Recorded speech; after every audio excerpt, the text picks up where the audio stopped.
Hola a todos, esta es la clase de termodinámica y teoría cinética de la licenciatura en biofísica del Instituto de Física de la Universidad Autónoma de San Luis Potosí.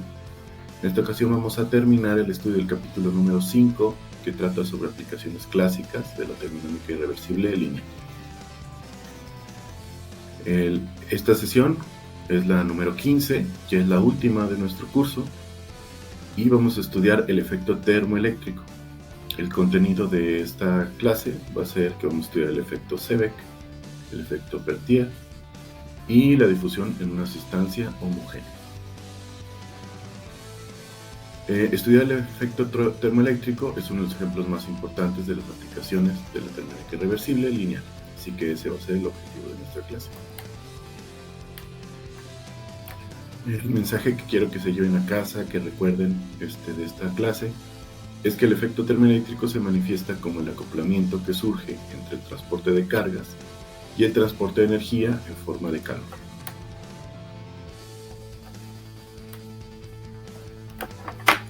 Como ya les había mencionado, el efecto termoeléctrico es uno de los ejemplos más importantes de las aplicaciones de la termodinámica irreversible lineal. Lord Kelvin lo estudió a mediados del siglo XIX, y los resultados de sus estudios fueron fundamentalmente para el desarrollo posterior de la termodinámica de procesos irreversibles. De manera similar al caso del efecto termodifusivo, el efecto termoeléctrico se manifiesta como el acoplamiento que surge entre el transporte de cargas y el transporte de energía en forma de calor. Es apropiado dividir el efecto termoeléctrico en términos del efecto Seebeck, que consiste en la generación de una fuerza electromotriz caracterizada por una diferencia de potencial eléctrico como resultado de aplicar una diferencia de temperaturas en la unión de dos metales con diferente número de portadores de carga. El efecto recíproco se denomina efecto Peltier y consiste en la generación de una diferencia de temperaturas y el consiguiente flujo de calor como resultado de aplicar una diferencia de potencial eléctrico en dichos metales. La producción de entropía del sistema en cuestión contiene las dos contribuciones, y se encuentra dada por la ecuación 5.84, donde J subíndice Q es la corriente de calor y minúscula es la densidad de corriente eléctrica que atraviesa el material y phi es el potencial eléctrico. Teniendo en cuenta el principio de simetría de Curie y el hecho de que tanto la corriente de calor como la corriente eléctrica son de naturaleza vectorial, podemos escribir las siguientes relaciones lineales, es decir, las ecuaciones 5.85 y 5.86, donde usamos la definición de campo eléctrico como igual al gradiente del potencial, e introdujimos las correspondientes coeficientes fenomenológicos L subíndice QQ, L subíndice EE, L subíndice QE y L subíndice EQ. Cerca del equilibrio, los coeficientes de Onsager LQQ, LQE y LEE pueden considerarse constantes, aunque en general pueden ser funciones de la temperatura y el potencial eléctrico. En el caso particular, cuando el campo eléctrico es igual a 0, la ecuación 5.85 se reduce a la ley de Fourier. Véanse las ecuaciones 5.53, 5.71 y 5.73 de nuestra sesión anterior. De manera similar, si delta T es igual a 0, la ecuación 5.86 se reduce a la ley de Ohm. En este caso, la relación entre el coeficiente fenomenológico y la resistencia eléctrica R está dada por la ecuación 5.82. La cuantificación del acoplamiento entre el gradiente de temperaturas y la diferencia de potencial introducida por se calcula por medio del coeficiente cruzado LQE, que está relacionado con la llamada fuerza termoelectromotriz.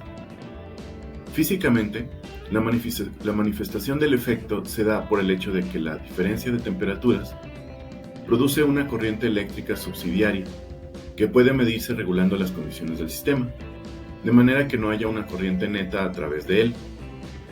De este modo, suponiendo que el sistema es unidimensional e imponiendo que la corriente es igual a 0, de la ecuación 5.86 y la igualdad de que el campo eléctrico es igual a la derivada con respecto de x del potencial, se sigue la ecuación 5.87. La relación anterior permite escribir la relación 5.88, donde hemos usado 5.82 y hemos introducido la fuerza termoelectromotriz como la ecuación 5.89, que puede ser positiva o negativa, dependiendo de las características de los materiales. La fuerza termoelectromotriz es una cantidad susceptible de ser medida experimentalmente y la fase física detrás del funcionamiento del termopar.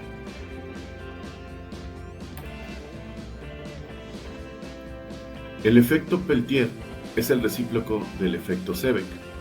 En este caso se tienen dos junturas que se mantienen a temperatura constante y por las cuales pasa una corriente eléctrica I mayúscula.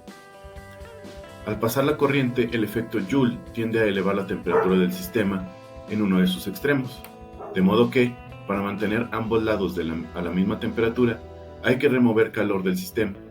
Esto se consigue manteniendo un flujo de calor estacionario. Si definimos el calor de Peltier como en la ecuación 5.92 y usamos el hecho de que no hay un gradiente de temperatura en el sistema, delta T, es decir, gradiente de T es igual a 0, entonces las ecuaciones para los flujos que se obtienen son la 5.93 y la 5.94. A partir de esas relaciones se sigue que podemos obtener 5.95. Como las relaciones de reciprocidad de Onsager se deben cumplir, tenemos entonces la relación 5.96. Se pueden hacer mediciones independientes para determinar los valores del poder termoeléctrico y el calor de Peltier. Experimentalmente se han comprobado que la igualdad 5.96 se satisface, lo que verifica la validez de las relaciones de reciprocidad de Onsager en los sistemas termoeléctricos.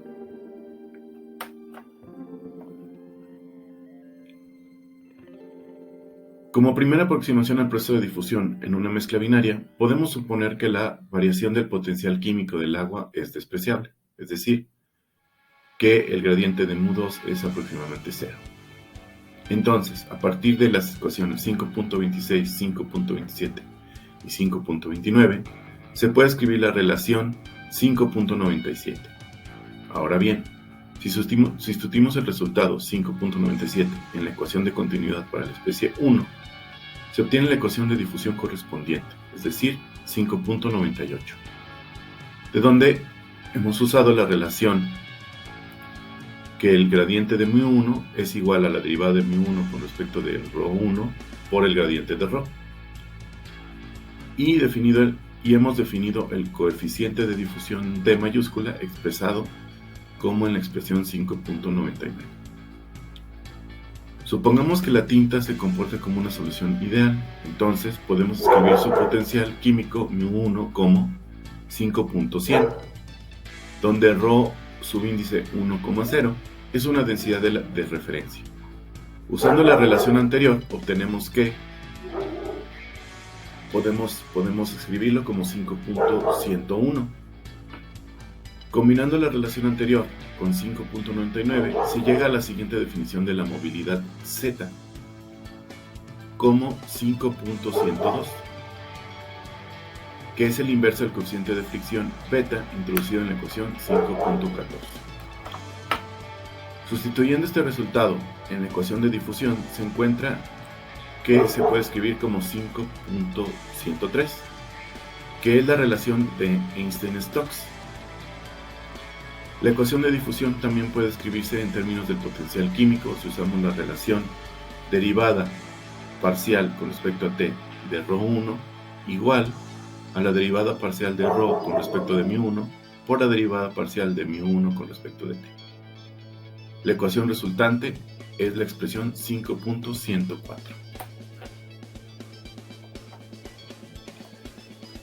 Con esto terminamos la clase de esta ocasión y también terminamos nuestro curso. Antes de finalizar la clase, déjenme hacer un pequeño resumen de los mensajes que son más importantes de esta sesión.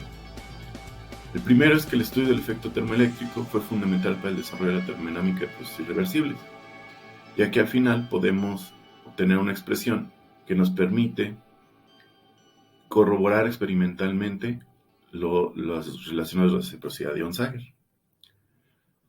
La relación entre el coeficiente fenomenológico y la resistencia eléctrica R está dada por la ecuación 5.82. Y los resultados sobre la difusión en sustancia homogénea, una vez comprobados experimentalmente, verifican la validez de las relaciones de reciprocidad de Onsager en los sistemas termoeléctricos. Muchas gracias, les agradezco mucho haber estado atentos a este curso y esperemos vernos en otros cursos. Hasta luego.